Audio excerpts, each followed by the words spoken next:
Olá, caros amigos, chegamos então à última aula do módulo 3 do nosso curso e hoje nós vamos falar sobre problemas de pele, cabelo, unhas e também vamos falar sobre o sistema imunológico, como ativar o sistema imunológico, como tratar alergias e tudo mais. Sobre o nosso sistema de revestimento, né, nossa pele, é importante lembrar que a pele é o maior órgão do corpo humano. Ela tem a função de limitar limitar o nosso organismo com relação ao meio ambiente. Não fosse a pele, nós teríamos o problema da contaminação. Bactérias, vírus, substâncias contaminantes teriam acesso aos nossos sistemas, aos nossos órgãos. A pele faz esse trabalho de proteção. A pele também está relacionada com o equilíbrio térmico do nosso corpo. Para que a temperatura esteja equilibrada, a pele sua. Então é através do suor, essa é a única função do nosso suor, equilibrar termicamente o nosso organismo. Quando o corpo está quente demais, ou por conta de um fator externo, ou por conta de um fator interno, a gente sua, ou seja, a gente lança gotículas de água sobre a pele. Para evaporar, essa água precisa liberar calor, ela precisa de calor para evaporar. Da onde vem esse calor? Do nosso próprio corpo. Então por isso que a gente sente um friozinho quando o corpo está molhado e um ventinho bate, a gente sente um friozinho. É porque ela está roubando, né? tá puxando o calor do nosso corpo para ela poder evaporar. Então, por conta disso, a gente mantém o equilíbrio térmico do corpo. Outra questão importante sobre a pele é que sobre a pele nós temos os poros, que tem a função de transpiração, de produção de óleos, de produção de outras substâncias também. E nós temos os pelos que nascem do nosso corpo, são dezenas de tipos diferentes de pelos. Se você olhar o que nasce na cabeça, o que nasce na axila, o que nasce na região pubiana, o que nasce nas pernas e o que nasce em cima dos dedos, são pelos completamente diferentes. Alguns com crescimento ao longo de toda a vida, como é o caso dos cabelos. Se a gente não cortar os cabelos, eles vão passar a nossa altura. E outros com um crescimento limitado, definido, como é o caso, por exemplo, dos pelos do braço, ou outros, sobrancelhas, cílios, tem um tamanho definido para crescer. Os cabelos, os pelos de modo geral, eles se renovam frequentemente no nosso corpo, eles caem e outros nascem no seu lugar. Então é um processo natural de renovação. Existem vários problemas aí que podem acontecer nesse caminho. Somente em questão de ataques de fungos e de bactérias na pele, nas unhas, né, que são essas estruturas queratinosas que nascem nos nossos dedos. Existe sim um conjunto grande de fungos e bactérias que pode causar vários problemas, como furúnculos, espinhas, como unheiros, impinges, e aí uma grande seleção de problemas para tratar, e a gente vai tentar descrever aqui e recomendar alguma coisa para os mais frequentes. A primeira questão a ser tratada é a micose. Micose, que é o ataque de fungos. Todo ataque de fungo sobre o nosso corpo é uma micose. Micos, em grego, quer dizer fungo. Então, quais são os tipos de micose que a gente tem? Primeiro, as mais comuns são as micoses de pele, como a impinge, que são manchas brancas pelo corpo, podem formar até mesmo pequenas bolhas na área onde elas se formam. E as frieiras, tanto entre os vãos dos dedos quanto nas dobras de pele do corpo. Pessoas obesas às vezes têm frieiras nas dobras abdominais, as mulheres embaixo dos seios, em vários lugares, nas virilhas. Tem o problema das frieiras por conta do acúmulo de umidade e de oleosidade que gera um ambiente propício para os fungos se desenvolverem. Bom, essas micoses também podem atacar as unhas, como no caso dos unheiros, e pode atacar também o couro cabeludo, como no caso da caspa e da seborreia, também a influência de fungos nesse caminho. Como é que a gente pode resolver isso? Existe um conjunto de plantas que tem uma ação fungicida muito importante e que pode ajudar muito nesse caminho. A primeira delas é a babosa. A babosa tem uma ação bactericida e fungicida muito interessante. Então, no caso de vários tipos de micose, a babosa tem uma ação muito eficiente. Passa o gel da babosa sobre a área e você pode usar também o gel da babosa como base para usar o extrato de outras plantas. Então você preparou o gel da babosa e você tem uma tintura de uma outra planta que também é fungicida, como por exemplo o alecrim, também é fungicida. Então você pode pingar o alecrim na babosa e utilizar os dois juntos, usando a babosa como veículo. Nesse caso, pode usar a babosa como veículo de qualquer outra planta. Um outro caso que dá para usar a babosa como veículo, se você não tem a tintura, é pegar a planta, macerar bem a planta, triturar bem a planta, colocar a babosa, o gel da babosa e misturar. E depois filtrar isso com uma gaze, você põe o gel da babosa com a planta que você macerou e você espreme. O gel que sair é o gel de babosa enriquecido com os princípios ativos da outra planta. Então fica fantástico para tratar tanto o couro cabeludo, as unhas, a pele, de modo geral, é muito eficiente o uso da babosa. Outra planta muito eficiente no caso das micoses é o saião. O saião, ou folha da fortuna, tem uma ação muito eficiente. Eu tenho até uma experiência com ele, meu filho recém-nascido teve um problema de micose no rosto. Um fungo atacou o rosto dele e começou a formar um vermelhidão ali, um prurido naquela área. E somente com saião, triturando o saião, tirando, é uma planta bem suculenta, bem carnosa, tirando o extrato do saião e passando com algodão sobre a área, conseguimos reduzir expressivamente o ataque de fungos na pele dele. Então vale muito a pena. Na cabeça também ele tinha uma espécie de micose no couro cabeludo, que é uma micose neonatal, é comum em crianças recém-nascidas. E passando também o saião com confrei, com araçá e com babosa, a gente conseguiu eliminar esses fungos sem ter que usar a vaselina salicilada que a pediatra recomendou, ou sem ter que tomar nenhum medicamento fungicida. O araçá também é uma planta com uma ação fungicida excelente. Você pode usar as folhas do araçá na forma de chá, ou na forma de extrato, ou na forma de maceração. Eu sempre recomendo fazer o chá frio, tá? Faça o chá frio, bem concentrado para uso tópico. Faça mais concentrado do que você faria para tomar. Se você usa uma colher para cada xícara de água para fazer um uso interno da planta, para usar topicamente pode fazer mais forte. Use 2 colheres ou 3 colheres de planta para cada xícara de água. E você macera bem com um pouquinho de água, depois você completa essa água, deixa descansar um tempo, uns 5 minutos, e aí você usa esse chá feito a frio, bem forte, para usar topicamente. É excelente a ação do araçá. Outra planta que tem uma ação muito interessante é o confrei. Confrei que a gente realmente não pode fazer uso interno dele, mas externamente, topicamente, é uma planta que tem uma eficiência fantástica, pode usar o confrei, funciona muito. Além de tudo, ele é cicatrizante, anti-inflamatório e vai melhorar a condição da pele também. A próxima planta que eu indicaria é o uso do açafrão, da cúrcuma longa, né? O açafrão amarelo que a gente usa na culinária. Ele tem realmente uma ação fantástica como fungicida. Várias pessoas, eu faço a tintura de açafrão e várias pessoas com principalmente problemas de unheiro, né, que é aquela micose que dá no canto da unha, que pode até fazer cair a unha se a gente não cuida. Normalmente pessoas que lidam com a terra têm problema de unheiro, pessoas que porque são fungos que estão presentes no ambiente, eles acabam colonizando um pequeno machucadinho no canto da unha ali, no acesso da unha, e formando uma colônia. De verdade, o que os fungos estão fazendo na nossa pele ou no nosso corpo de modo geral? Eles estão nos comendo ainda vivos. Eles vão dissolvendo o nosso corpo e absorvendo os nutrientes. Então a gente começa a ter uma degeneração, por isso o mau cheiro, por isso a descamação, por isso a ferida que se forma. O fungo está dissolvendo o nosso corpo naquele momento. Bom, e para várias pessoas que tiveram unheiro, que é essa micose na unha, e também para frieiras, né, o pé de atleta, eu recomendei o uso da tintura de açafrão e foi extremamente eficiente. Então só pingando a tintura de açafrão 3 vezes por dia no unheiro, ou passando com o algodão na frieira, tem um efeito maravilhoso fungicida. Para usar em outras partes do corpo, né, por exemplo no rosto, no braço, na mão, vai ficar amarelo. Né, tem esse inconveniente, tem a curcumina, ela é muito amarela e a pessoa vai ficar com uma mancha na pele. Então, em alguns casos não dá para usar. Pessoas que têm uma vida pública, que trabalham em repartições públicas ou que tem que sair na rua há muito tempo, fica estranho com a cara amarela ou com a pele amarela em algumas partes. Mas sim, ele tem uma ação fungicida muito interessante, vale muito a pena usar o açafrão nesses casos de micose. A pimenta de macaco é uma alternativa muito interessante também, porque tem um largo uso como fungicida, antimicótico, também como bactericida, e como inseticida, é uma planta que tem uma ação inseticida, larvicida para insetos também.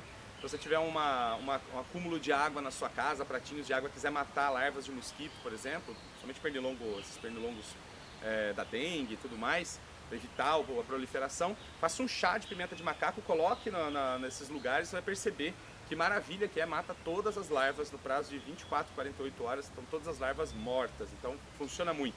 E para o uso na pele também funciona muito, vale muito a pena usar as folhas, os talos, os frutos da pimenta de macaco. Outra planta muito útil é a semente do abacate. A semente do abacate tem uma ação também fungicida muito importante. Rala a semente do abacate, coloca no álcool, faz a tintura, faz um chá muito forte com ela. Pode passar também na área afetada, tem uma ação fungicida muito considerável, vale muito a pena usar e é de fácil acesso, você compra um abacate com muita facilidade. Então, plantas de fácil acesso para as pessoas. Por fim, o ipê roxo é uma planta com excelente atividade fungicida, antimicótica também. O chá do ipê roxo pode ajudar muito, inclusive para lavar feridas, né, para desinfectar feridas, às vezes fungos atacam. É muito importante o uso de algumas dessas plantas. Aí o ipê roxo é uma planta que tem excelente ação também. Vamos falar agora de caspa e seborreia. Bom, a caspa então também é causada pelo descamamento do couro cabeludo por conta do ataque fúngico. Principalmente pessoas que têm muita oleosidade na pele ou pessoas que têm umidade no cabelo, né? Os adolescentes fazem muito isso, né? Mantém o cabelo úmido ou usa excesso de produtos no cabelo, dorme com o cabelo molhado, põe boné com o cabelo úmido e acaba desenvolvendo fungos no couro cabeludo que geram um problema da caspa. Já a seborreia é o excesso de produção de sebo, seborreia, é o excesso de produção de sebo pelas glândulas sebáceas, pode ser no couro cabeludo e em alguns casos, algumas pessoas que têm hiperseborreia, isso acontece também no rosto, também acontece no peito e acontece em outras partes do corpo também. E é muito constrangedor, muito ruim, porque fica um mau cheiro, excesso de oleosidade, gera outros problemas secundários também. Então como é que a gente vai resolver esses dois problemas? Algumas das plantas que a gente já falou são muito úteis e muito eficientes também nesse caso, principalmente no caso da caspa. Como por exemplo o confrei, o araçá, o alecrim, são plantas que têm ótima ação. Nesse caso vale muito a pena usar o chá dessas plantas para tratar o couro cabeludo. A pimenta de macaco e o ipê roxo também são muito eficientes, né? Tem uma ação muito eficiente em tratar o couro cabeludo, né? Nesses casos de caspa e de hiperseborreia. Uma outra planta muito interessante é a aroeira vermelha. A aroeira vermelha, para lavar o couro cabeludo, ela é muito interessante também quando você tem um ataque de caspa muito sério e coisa e tal. Agora, no caso da seborreia, especificamente da hiperseborreia, existe uma planta que tem uma ação fantástica, que é a vinca.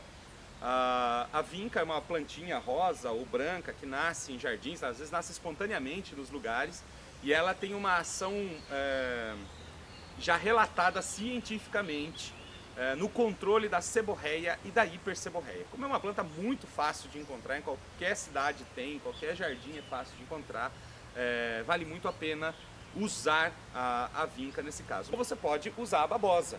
Pega a base da babosa, que também tem uma ação fungicida, você coloca os extratos das plantas que você quer e trata o couro cabeludo com a babosa, deixa lá alguns minutos, 10 minutos mais ou menos, e depois lava a cabeça e retira esse material. Uma ação fantástica para os cabelos e para o couro cabeludo. Agora vamos falar sobre plantas cicatrizantes. No caso de queimaduras ou de feridas, até mesmo feridas velhas, né? Existem algumas feridas muito difíceis de cicatrizar, como é o caso de diabéticos, que por conta da hiperglicemia tem uma dificuldade muito séria de cicatrização, em alguns casos acabam tendo amputação de membros por causa dessa deficiência de cicatrização. E também pessoas acamadas, né? Pessoas que não se movimentam mais, que ficam na cama o tempo todo, acabam desenvolvendo escaras, que são feridas por conta da má circulação. Então, por não se movimentar, por ficar muito tempo na mesma posição, não havendo a correta irrigação de sangue em determinada área, há uma necrose do tecido da pele e acaba formando uma ferida. E essas feridas costumam infeccionar com muita facilidade, porque também por não ter irrigação sanguínea naquela área adequada, o sistema imunológico não atua perfeitamente, então essas feridas são muito difíceis de cicatrizar. Mas existem algumas alternativas muito benéficas que a gente vai citar aqui agora. Numa situação mais simples, que é uma queimadura simples ou um corte simples, a babosa tem uma ação cicatrizante fantástica, ela é anti-inflamatória e é cicatrizante, então vai funcionar muito bem, só passar o gel da babosa constantemente, né, 3 vezes ao dia, 4 vezes ao dia, você vai sentir uma melhora expressiva nessas feridas, nesses machucados. Uma outra opção é a casca de ipê roxo. A casca de ipê roxo ela é um pouco adstringente também, ela evita o sangramento, reduz, né, o sangramento e melhora muito a condição da pele, ajuda muito no processo de cicatrização, até porque ele melhora também o sistema imunológico, é anti-inflamatório e tem várias ações nesse caminho aí. Uma outra planta que você pode utilizar, por exemplo, no caso de feridas que estão necrosando, né, tá formando material já degradado em cima daquela ferida, tá escura aquela ferida, aquela queimadura, é o leite de mamão. Você pode pegar o leite de mamão, diluir um pouco em água, é uma colherzinha de leite de mamão diluído num copo d'água, e lavar com essa solução que você vai fazer a ferida. Como o leite de mamão é proteolítico, ele dissolve proteínas, ele vai retirando as células mortas, os tecidos mortos, e facilita muito o processo de cicatrização, a ferida fica novinha aí. Tem relatos de índios na Amazônia que pegam uma mão mesmo, trituram uma mão e passam sobre as feridas para limpar as feridas ficam num estado muito propício para a cicatrização, retirando tecidos mortos, fungos, bactérias, então vale muito a pena usar o leite de mamão. Uma alternativa também muito simples, muito fácil de conseguir para resolver um problema de uma ferida, de estancar o sangramento, é a nódoa da bananeira. Não é a água que sai do tronco da bananeira, quando você corta o tronco da bananeira sai uma água, aquilo lá é água. Tá? É uma água mesmo, é um reservatório de água que a própria bananeira faz para se sustentar. Não é aquela. O que a gente está procurando? Quando você corta o cacho da bananeira, ou você tira o coração da bananeira, ali, o umbigo da bananeira, escorre um látex bem opaco e viscoso. Quando ele cai na roupa, por exemplo, ele mancha, fica vermelho, ele oxida, fica vermelho, nunca mais sai aquilo da sua vida. Então, é essa nódoa que nós estamos procurando. Você vai pegar essa nódoa, pode tirar só o coração da bananeira, já vai pingar a nódoa. Você recolhe aquela nódoa e põe sobre a ferida. Tem uma ação cicatrizante, estanca sangramentos, é muito eficiente. A nódoa da bananeira é muito eficiente. Outro caso também muito fácil hoje em dia é usar o óleo de coco. O óleo de coco você encontra hoje em vários lugares para comprar. É um modismo aí de usar o óleo de coco para muitas coisas. Funciona muito o óleo de coco, né? Vale a pena usar. E como cicatrizante ele tem uma ação muito interessante, principalmente no caso de queimaduras. Então você pega um pouco do óleo de coco e passa sobre a queimadura 1 ou 2 vezes ao dia. O efeito cicatrizante é muito benéfico com o uso do óleo de coco. Para pessoas que são acamadas, como a gente falou, no caso de feridas por conta da diabetes, que não cicatrizam, existe uma alternativa muito legal. A Universidade Federal de Viçosa criou, a partir do urucum, aquele arilo carnoso que tem em volta da semente do urucum, que é aquela pasta vermelha que se forma, fez uma pomada, e vocês sabem fazer pomada, é só pegar o óleo medicinal, encher de semente de urucum, deixar ferver um tempo para que aquela parte vermelha se desprenda da semente, depois secou e faz a pomada de urucum, é muito fácil fazer. Usam ela com excelentes resultados, tanto para feridas de acamados, quanto para feridas de diabéticos, fazendo cicatrizar feridas que não cicatrizavam. Então é excelente a ação do urucum. Essa pomada tem uma versão comercial dela à venda na internet também, produzida pela Universidade Federal de Viçosa, mas você pode produzir a sua própria pomada também, vai ser muito eficiente. O contratempo é que fica vermelho. A área onde você aplicar vai ficar vermelho. Bom, mas como a pessoa tem uma queimadura, a pessoa tem uma ferida que não sara, ou a pessoa está acamada, não faz muita diferença estar vermelho a área ou não. Então, pode passar. Se for uma área, por exemplo, que a pessoa tem que sair, vai ficar muito vermelho, coloca uma gaze por cima para proteger a área, até para não manchar tudo por onde a pessoa passar de vermelho também. Mas tem uma ação muito eficiente aí. Uma sugestão também muito eficiente para todo tipo de feridas, de machucados, inclusive feridas de acamados, inclusive feridas de diabéticos, é o barbatimão. Usar a casca do barbatimão tem uma qualidade adstringente fantástica e vale muito a pena utilizar. Ela vai realmente... o processo de aceleração da cicatrização que o barbatimão proporciona é incrível, vale muito a pena, mesmo essas feridas mais difíceis. Ele consegue uma melhora muito significativa. Por fim, uma planta muito boa para cicatrização é o ipê roxo. O ipê roxo que tem uma história de como cicatrizante ancestral. A minha avó já descrevia o uso do ipê roxo, da casca do ipê roxo, para a cicatrização de feridas. Ela narrava um evento em que ela teve que tratar de uma moça que tinha naquele tempo chamada de ferida brava. E na verdade é leishmaniose cutânea, né? A leishmania ataca, entra na sua corrente sanguínea, vai para os seus vasos mais periféricos e começa a atacar, destruir os tecidos de pele, forma uma ferida que não cicatriza com nada. E minha avó tratou essa moça, a tal da ferida brava, e conseguiu resolver o problema em menos de uma semana usando o chá e a lavagem da área com o ipê roxo. Então vale muito a pena utilizar. A próxima coisa... O próximo problema de saúde que a gente vai discutir aqui com relação à pele é a psoríase. E muitas pessoas têm psoríase e muitas pessoas procuram tratamento natural para a psoríase. A psoríase, apesar de deixar uma aparência muito estranha na pele, ela não é uma doença contagiosa, não tem o perigo de você se contagiar com psoríase, porque teve contato com uma pessoa com psoríase, ela não vai transmitir psoríase para ninguém. A psoríase então é uma doença de pele, que pode atacar tanto uma área pequena do corpo, são pequenas manchas do corpo, como atacar sistemicamente o corpo, tem uma grande parcela do corpo atacada pela psoríase, coça, dói e é muito complicado. A área fica vermelha, pode formar um prurido nessa área e ela pode ser descamativa, ou seja, começa a formar escamas que vão se soltando. Então fica muito... causa um problema da própria pessoa sair na sociedade, sair pela rua, porque a pessoa fica intimidada por ter esse problema. Então é um problema que não causa só problemas físicos, mas emocionais também, psicológicos, de relacionamento social, e é um problema que precisa ter bastante atenção. Existem algumas plantas com excelente ação sobre a psoríase. Uma delas é a samambaia grande. A samambaia grande, o rizoma dela, né, que é o talo da raiz dela, que é todo peludinho, você pode fazer uma tintura com ele ou fazendo uma pomada com ele, é excelente para a psoríase.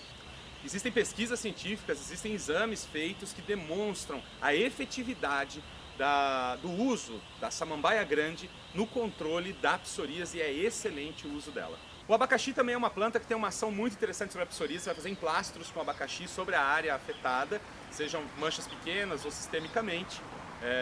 Claro que quanto maior a mancha, mais difícil você aplicar no corpo todo da pessoa. Mas sim, o abacaxi tem uma ação muito eficiente. Faça os emplastros de abacaxi. Você pode fazer tanto somente o abacaxi triturado, aplicado sobre a área, coloca a gaze e faz a bandagem. Ou você pode fazer o abacaxi na forma de emplastro com fubá, ou mesmo o suco do abacaxi misturado à argila. Você pode utilizar para fazer esse emplastro. Tem uma ação fantástica também em aliviar os sintomas da psoríase. Também o ipê roxo tem uma ação cicatrizante, anti-inflamatória e melhora muito a condição da pele de pessoas com psoríase. Então fazer compressas com o chá do ipê roxo sobre a área pode trazer muito alívio para pessoas com psoríase. A babosa é outra planta muito reputada para a psoríase. Ela tem uma ação emoliente, ou seja, ela amolece os tecidos, principalmente na fase escamativa da psoríase. Ela amolece os tecidos, ela desinflama, ela cicatriza, né, e tem uma ação refrescante sobre a área. Com psoríase vale muito a pena usar babosa. Lembrando que a babosa você pode usar de base para usar outras plantas também. Então você pode pegar o chá do ipê roxo, misturar com babosa. Você pode usar essas plantas em associação. Pode valer muito a pena. Pega o rizoma da samambaia grande, que é muito comum samambaia grande. Pega o rizoma dela, tritura o rizoma dela, mistura com samambaia, com babosa, deixa em maceração e depois usa isso como um gel para passar na pele das pessoas com psoríase. Fantástico, tem uma ação fantástica nesses casos. A erva moura, também chamada de Maria Pretinha, que é uma planta muito comum, invasora, nasce em qualquer lugar. A erva moura, as folhas dela têm uma ação também muito resolutiva e muito interessante nos casos de psoríase, também na forma de emplastro. Faz o emplastro dela, aplica nas áreas afetadas e a ação da erva moura é muito eficiente também. E o açafrão, de modo geral, o açafrão tem uma ação excelente também, com o inconveniente da cor amarelada. Então, se não tiver o problema de ficar com a cor amarelada, o açafrão é uma opção muito boa nesse caso. Se a pessoa tiver problema com ficar com a pele amarela, dependendo da parte do corpo, ou dependendo do tamanho da área tomada, aí é melhor procurar outras opções para resolver esse problema, senão a pessoa tem mais um problema aí, que além de estar com as feridas, né, com a descamação, ainda fica todo amarelado e pode ser um problema nesse caso. Vamos falar agora sobre um assunto muito importante para adolescentes, que são as acnes e os furúnculos. Bom, a pele da gente então tem os poros, e esses poros estão conectados com glândulas sebáceas, glândulas que produzem oleosidade, produzem sebo. Com o ataque de alguns micro-organismos, como por exemplo ácaros, quando os ácaros, existem alguns tipos de ácaros que entram no poro para se alimentar dessa produção oleosa. E nesse caso a pessoa acaba tendo um cravo. Esse cravo também, normalmente tem um ácaro habitando dentro desse cravo, mas também se dá pelo acúmulo de sujeira. O poro, às vezes, ele é aberto, mas ele se fecha e se abre. Em alguns casos, quando tem uma lesão desse poro, ele pode criar uma película que fecha. E aí a oleosidade não consegue sair de lá de dentro, certo? Então você tem um poro fechado com a produção, um acúmulo de oleosidade lá dentro. Também geram os cravos. Nesse caso não tem um ataque de bactérias, é um processo natural do próprio corpo. Tem uma produção sebácea exacerbada que está sendo retida, ou tem um ácaro morando dentro desse poro e se alimentando dessa produção sebácea. A espinha é um ataque bacteriano, né? Então, por conta de bactérias que habitam a própria pele, a gente tem essas bactérias colonizam essa glândula sebácea, elas também se alimentam dessa produção oleosa sebácea e vão formando uma colônia de bactérias. Essa colônia de bactérias forma uma inflamação, um inchaço e um pequeno abscesso, que é a espinha. Então, quando você abre a espinha, o que é aquele líquido branco, aquele viscoso que está lá dentro? Na verdade, são os nossos anticorpos mortos tentando matar as bactérias. Então, quanto mais anticorpos nossos, quanto mais glóbulos brancos nossos, que são os responsáveis por fagocitar aí essas bactérias, quanto mais desses glóbulos brancos morrem nesse processo, mais vai se acumulando esse pus lá dentro, esse líquido que vai inchando a área até que ela se rompe e libera isso. Mas ela só vai se resolver realmente se a gente resolver a bactéria que está causando isso. Então a gente precisa pensar, no caso dos cravos, o grande fator que vai ajudar a evitar esse problema é a limpeza constante da pele, manter a pele muito limpa, evitar poluição, excesso de maquiagem e outros produtos que podem causar aumento da oleosidade ou podem entupir os nossos poros e vão causar muitos cravos. E no caso da acne, a gente precisa, no caso da espinha propriamente dita, a gente precisa eliminar então as bactérias, precisa de alguma coisa bactericida para resolver as bactérias.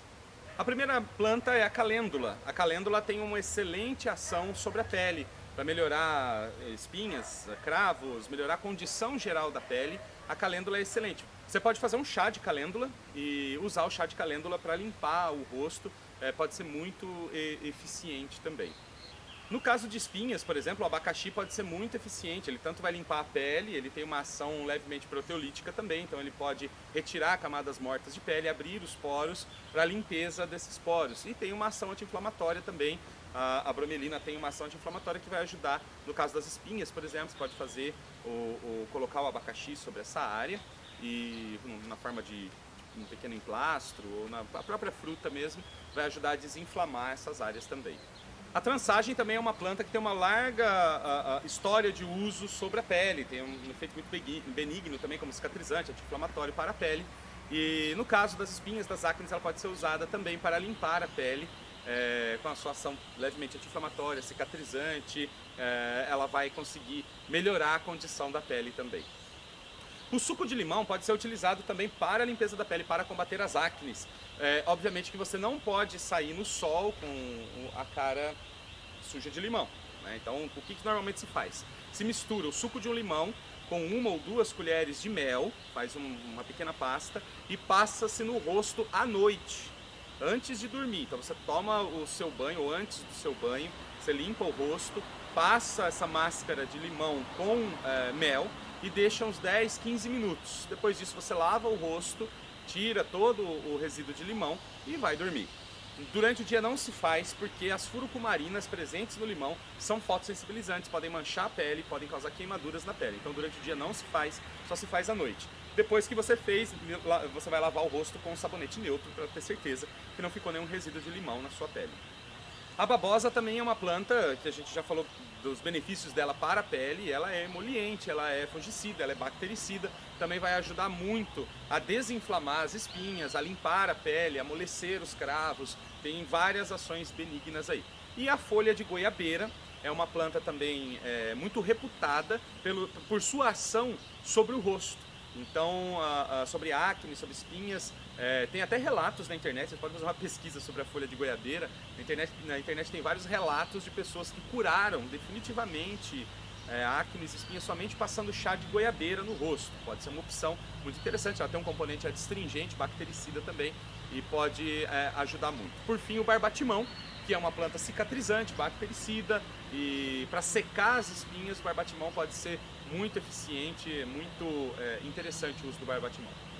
Os furúnculos são problemas muito comuns de pele também, eles podem acontecer, são entumecimentos que acontecem entre a pele e os músculos, né, nessa camada intermediária, dentro da camada de pele também, entre a epiderme e a derme, ou dentro das camadas musculares, tem abscessos que acontecem no interior, são profundos.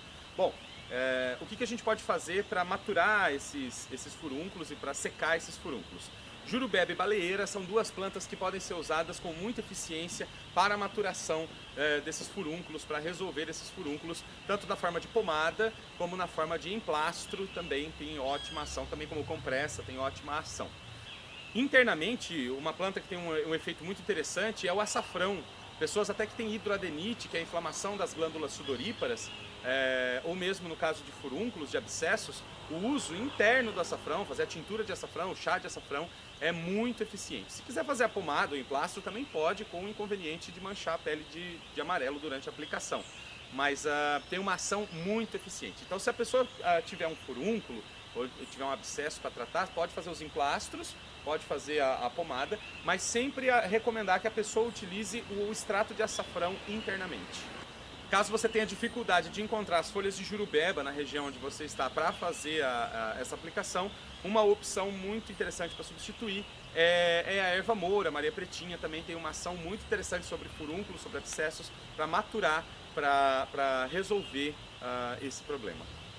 Um problema que é muito comum, a gente consegue encontrar muitas pessoas com esse problema pelas ruas, é o vitiligo. Vitiligo, que é o problema de produção de pigmentos pela pele, né? O pigmento que dá coloração para a pele é a melanina. Pessoas negras têm muito mais melanina do que pessoas brancas. Então, essa palheta de cores que vai desde de um sueco até um africano, essa palheta de cores se dá pelo diferencial na produção de melanina pela pele. A pele então produz esse pigmento, a melanina, nas suas células. Pessoas que têm o vitiligo, elas têm a deficiência da produção em algumas áreas do corpo, em alguns casos generalizadamente. Existe a falta de pigmentação e a pele vai ficando clara. Um exemplo radical disso são os albinos, que é uma doença genética, um problema genético, em que não há nenhuma produção de melanina pelo corpo, nem nos cabelos, nem nos pelos, nem nos olhos e nem na pele. Então a pessoa fica totalmente despigmentada. O vitiligo não é um albinismo, mas parcialmente, em algumas partes do corpo, não há então a produção de pigmentos. Pode acontecer no cabelo, a pessoa fica com manchas brancas no cabelo, pode acontecer no rosto, pode acontecer nos membros e no corpo inteiro. Como tratar então, como estimular o nosso corpo a produzir melanina? Existem duas plantas estudadas cientificamente com ação comprovada nesse caso. A primeira planta que tem uma ação interessante é o cipó de São João. O cipó de São João, que é muito comum aqui na região sudeste, nasce muito, as flores dele tem uma ação de estimular a pigmentação da pele. Você pode fazer uma pomada com as flores do cipó de São João para passar nas áreas despigmentadas e aumentar a pigmentação, aumentar a produção, estimular a produção de melanina pela pele. E isso tem já comprovação científica de que realmente funciona, ela tem essa propriedade. A segunda planta é a mamica de cadela, ou mama cadela. Não é a árvore mamica de cadela. A árvore mamica de cadela ela tem umas projeções, parecem espinhos no tronco, que parecem tetas de cadela realmente. Não é essa. Estou falando de um arbusto que nasce no cerrado, principalmente na região de Mato Grosso, Goiás. Nasce bastante desse arbusto, dá uns frutinhos cor de laranja. E a raiz desse arbusto, a casca da raiz, tem uma ação também já estudada cientificamente, comprovada a ação dela em estimular a produção de melanina pelo corpo e com isso tratar com muita eficiência o vitiligo. Essas duas plantas são as sugestões mais interessantes para o tratamento desse caso e pode trazer resultados muito benignos.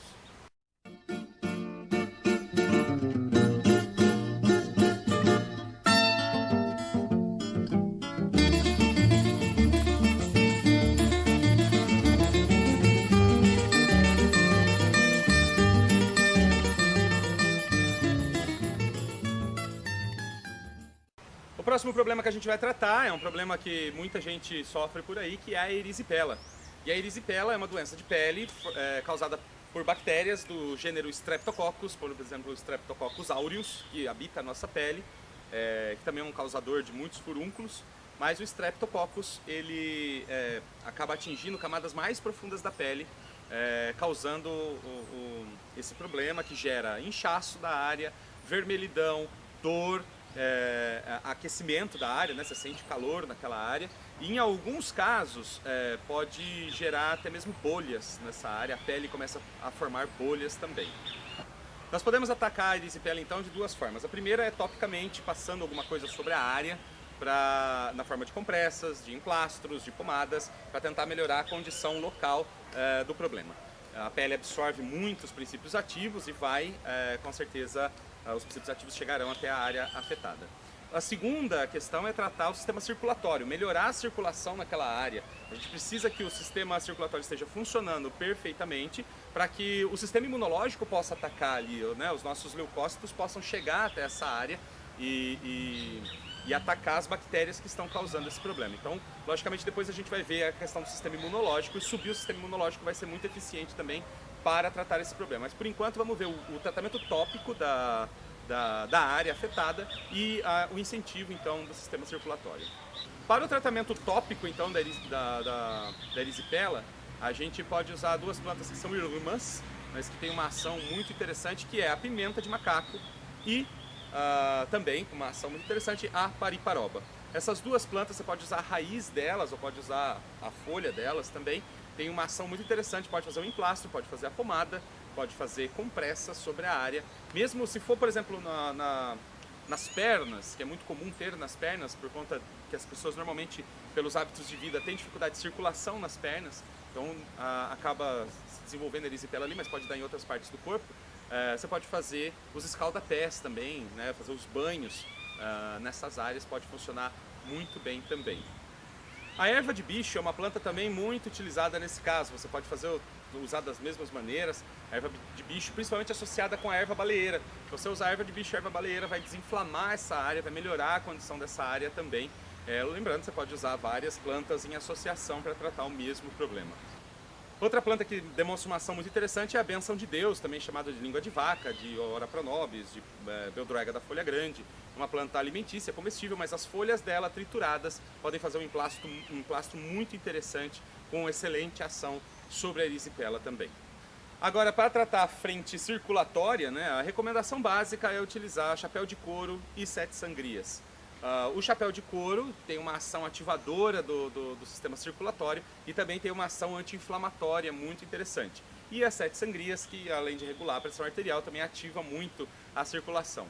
Essas duas plantas trabalhando juntas fazem um trabalho fantástico de ativação do sistema circulatório, então vão melhorar a irrigação sanguínea nessa área e melhorando a irrigação sanguínea vão facilitar a ação do sistema imunológico.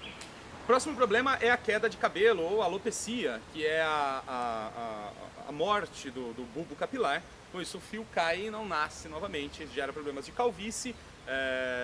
Mulheres na menopausa têm um problema muito sério de calvície por conta da disfunção hormonal, e homens geneticamente têm uma propensão a ter as entradas aqui, a calvície, a queda de cabelo com o tempo. Bom, quais plantas podem ajudar muito nesse caso? A primeira, a babosa.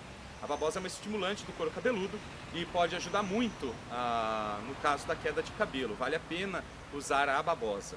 A outra planta, o alecrim, que tem uma ação estimuladora também do folículo capilar, ajuda o crescimento do cabelo, melhora a condição do cabelo. Essas duas plantas também reduzem oleosidade, também combatem fungos. Bom, melhoram de modo geral a saúde do couro cabeludo e estimulam o crescimento do cabelo, combatendo a queda de cabelos.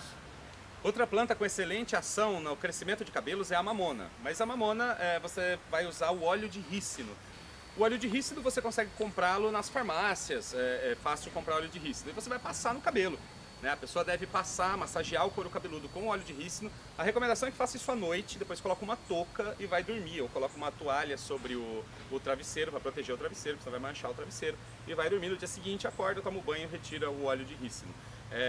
Existem relatos de pessoas que tiveram um crescimento absurdo de cabelo utilizando o óleo de rícino. Se a gente fizer uma pesquisa na internet, a gente vai ver relatos e mais relatos de pessoas que tinham 20% de cabelo e que agora têm 80% de cabelo com o uso somente do óleo de rícino. Então vale muito a pena usar o óleo para crescimento de cabelo. Uma outra planta muito utilizada nos interiores do Brasil é a mutamba, o chá da mutamba, das folhas da mutamba, dos frutos da mutamba.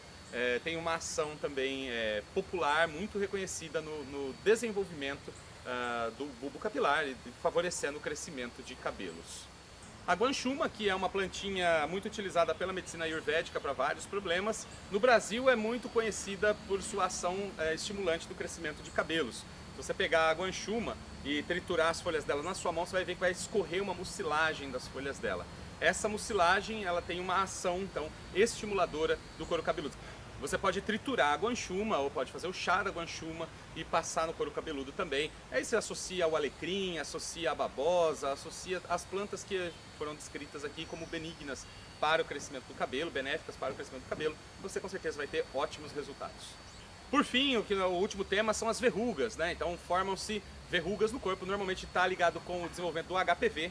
O HPV começa a pitar um pequeno poro da sua pele e começa a criar um desenvolvimento das células de pele desordenado. Isso forma protuberâncias na pele, que podem ser tanto externas, que são aquelas verrugas que a gente observa um carocinho formado sobre a pele, como podem ser internas, que aí as pessoas chamam de olho de peixe, que é a verruga palmar, que fica na palma da mão, ou plantar, que fica na sola do pé.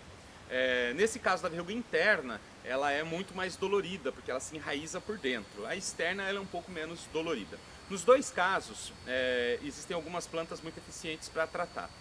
As pessoas costumam usar, por exemplo, o alho. Tritura o alho e coloca sobre a ferida. O problema é, o alho ele causa uma queimadura na pele. Como ele é rico em enxofre e tudo mais, ele forma ácidos que vão corroendo a pele. Isso pode causar uma ferida no local. Então eu não recomendo o uso do alho. O que eu recomendo é o uso do látex, popularmente chamado de leite, do aveloz. O aveloz, então, quando você quebra um galinho dele, ele libera um leitinho, um látex, e você pinga sobre a área afetada, pode ser verruga interna ou externa. Você pinga e deixa secar e cobre a área. Tem que tomar muito cuidado com o uso do aveloz, porque se ele for aos olhos ou na mucosa, ele pode causar problemas muito graves. Nos olhos ele pode causar até cegueira, então é preciso tomar muito cuidado, principalmente com crianças. Se você tem um pé de aveloz perto de casa, cuidado com crianças, eles gostam de ficar quebrando os galinhos para ver o leite sair. Mas se sujar a mão, isso pode ser muito perigoso, pode causar feridas graves na mucosa, então é preciso tomar cuidado. Mas sobre verrugas, tem uma ação fantástica, ele dissolve efetivamente essas verrugas sem causar ferimentos na pele.